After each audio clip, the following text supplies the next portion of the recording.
హరి ఓం. వీక్షకులారా, విమర్శ సహేతుకంగా ఉంటుంది. ఇప్పుడంటే విమర్శ అంటే కేవలం తప్పులెన్నడమే అన్నట్లుంది, కానీ నిజానికి విమర్శ తప్పులు రెండింటినీ విశ్లేషించే విధంగా ఉంటుంది. ఇక తిట్టు కేవలం ద్వేషంతో ఉంటుంది, అందులో లాజిక్ ఏమీ ఉండదు. దీన్నే శాస్త్రం అయితే వితండం అంటుంది. ఇక విమర్శ నుండి, తిట్టు నుండి ఏమీ నేర్చుకోలేం, అది waste paper. But waste paper కూడా ఎందుకైనా ఉపయోగపడుతుందేమో, తిట్టు ఎందుకు ఉపయోగపడదు. పట్టించుకున్న వాడికి మనస్తాపం, పట్టించుకోని వాడికి అసలు ఎందుకు ఉపయోగపడదు. అదే విమర్శ అయితే విమర్శించిన వారు, విమర్శింపబడిన వారు, దాన్ని పరిశీలించిన వారు కూడాను అందుండి ఎంతో కొంత నేర్చుకోవచ్చు. ఎందుకంటే నేర్చుకునే తత్వమే మనకు ఉండాలి, కానీ కొందరిని చూస్తే ఎలా బ్రతకాలో నేర్చుకోవచ్చట, కొందరిని చూస్తే ఎలా బ్రతకకూడదో నేర్చుకోవచ్చుట. కాబట్టి ఎవరిని చూసైనా, ఏ ఇష్యూ నుండైనా, ఏ ప్రాకృతిక సంఘటన నుండైనా నేర్చుకునే గుణం ఉన్నవాడు నేర్చుకుంటాడు. మంచి నేర్చుకునే గుణం ఉన్నవాడు మంచి, చెడు నేర్చుకునే గుణం ఉన్నవాడు చెడు నేర్చుకుంటాడు గాక.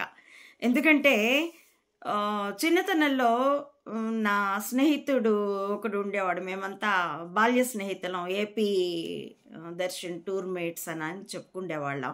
వాళ్ళలో ఒకడు ఒకసారి హోటల్కి వెళ్తే ఒక అతను ఇడ్లీ సాంబార్ కలుపుకుని తినడం చూసి కొన్నేళ్ల పాటు వాడు ఇడ్లీ తినడం మానేశాడు. ఇడ్లీ తినకపోతే ఆ సన్నివేశం గుర్తొచ్చి వాంతి వచ్చేదిట.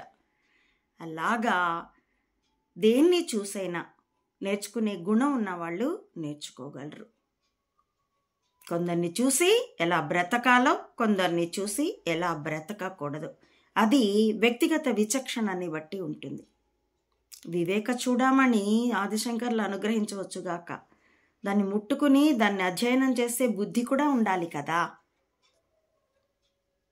కాబట్టి మనకి పెద్దలు ఇచ్చినటువంటి వాక్కుల్ని, శాస్త్రాల్ని పరిశీలించుకుని అనువర్తించుకుని మన భావితరానికి కూడా ఆ స్ఫూర్తినిద్దుముగాక. నా ఈ వీడియోల కంటెంట్ మీకు నచ్చితే please like, share and recommend my channel to others as well. Subscribe it.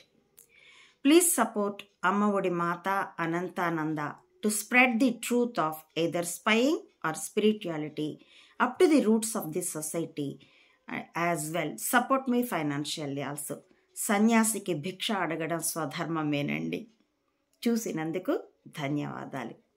Hari Om.